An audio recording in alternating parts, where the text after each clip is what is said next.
अध्यक्ष महोदय, पुरवणी मागण्यावर बोलण्यासाठी मी उभा आहे। अध्यक्ष महोदय, मला महिला बाल विकास विभागाच्या बाबतीत बोलण्यासाठी एवढंच सांगायचं आहे की जी अनाथ बालकांसाठी योजना आहे त्याची निवड प्रक्रिया आहे थोडी क्लिष्ट आहे।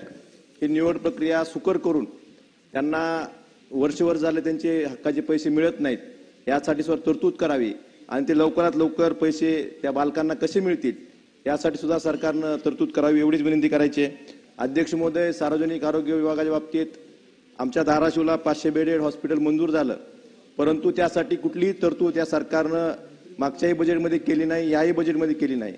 आपण बघतोय की काही हॉस्पिटल 15-15 वर्ष त्याची कामं चालतात, तर त्यासाठी ते हॉस्पिटलचं काम पूर्ण करायचं असेल एडीबी मध्ये किंवा होडकोमध्ये त्याचा समावेश करून त्या हॉस्पिटलचं काम लवकरात लवकर पूर्ण करावं।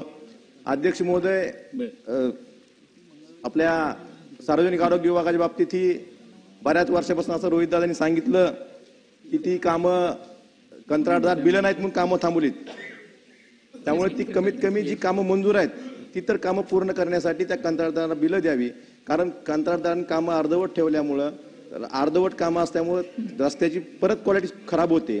त्यामुळे माझी मंत्री महोदयांना विनंती आहे की जी कामं मंजूर आहेत तरी त्यांना 100% निधीची तरतूद करून ती तर कामं पूर्ण करण्यात यावी।